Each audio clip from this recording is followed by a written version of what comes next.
In a small apartment on the east side of Denver, a 29-year-old man named Lucas Carter sat staring at the ceiling fan spinning lazily above him, wondering how in the world his life had become a long chain of waiting for a promotion that never came, waiting for inspiration that always faded, waiting for a spark that never seemed to ignite anything real. Every morning he drove the same route to a job he didn't hate but couldn't love, grabbed the same lukewarm office coffee, smiled through the same meetings where his ideas were politely ignored, and went home telling himself that maybe tomorrow something would happen. Some opportunity would appear. Some stroke of luck would finally nudge his life forward. One Saturday afternoon, he stopped by a local coffee shop packed with students, freelancers, and people tapping furiously on laptops as if they were racing toward destiny itself.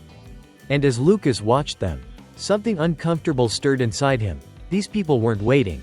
They were building, creating, pushing, doing. They weren't any smarter than he was, but they were moving while he stood still. He ordered his drink, sat at a corner table, and opened his phone intending to distract himself.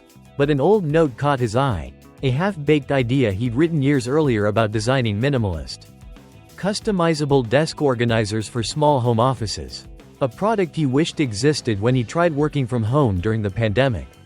Instead of brushing it aside like he had 1,000 times before, Lucas pulled out an actual notebook and began sketching, refining, and imagining. And within an hour he felt something he hadn't felt in years, a sense of direction. Over the next few weeks, he dedicated every early morning to learning basic design software, every lunch break to researching materials, and every late evening to watching tutorials recorded by people who had started with nothing but willingness. His friends invited him out, but Lucas declined, saying he was working on something, though he wasn't entirely sure what that something would become. Saturdays turned into prototype days, where he used cheap tools and cardboard to create rough versions of his organizer, testing different shapes and compartments until, slowly, one design finally felt right. One night, exhausted but proud, he posted a photo of his prototype on a small online forum just to see if anyone else thought it had potential. And by the next morning, dozens of comments had poured in, people asking where they could buy one, how soon he'd launch, whether he offered other styles. Encouraged but terrified, Lucas pushed forward, spending his savings on a small batch of higher quality materials and building 10 fully polished units by hand. He listed them online, expecting maybe 1 or 2 curious buyers. But the entire batch sold out within 48 hours.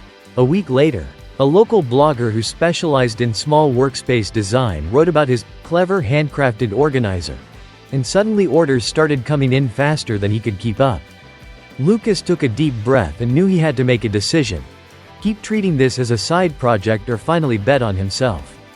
For the first time in his life, he didn't wait. He asked his boss for a reduced schedule, rented a tiny shared workshop, and poured every ounce of discipline into scaling his idea. Months passed, filled with long nights, failures, redesigns, supplier headaches, and moments where quitting felt easier. But each time he remembered his old life, the life where he sat waiting for chances to find him, and that memory pushed him forward. Eventually his products reached a regional design fair where a small business investor approached him. Not because Lucas was lucky, but because he had created something worth noticing. The investor offered mentorship, resources, and a small but meaningful investment that allowed Lucas to hire help, upgrade his tools, and turn his side hustle into a full-time business called Carter Workspace Co.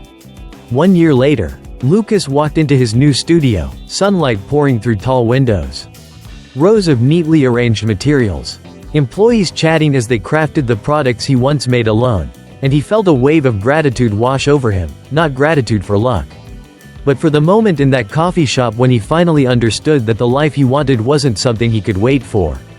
He had to build it, step by step, early morning after late night, with shaky hands and stubborn determination. And whenever young creators emailed him asking for advice, he always told them the truth he learned the hard way: opportunities rarely knock on your door. Most of the time, you have to build the door yourself, hinge by hinge, with whatever tools you have, long before anyone else believes in you.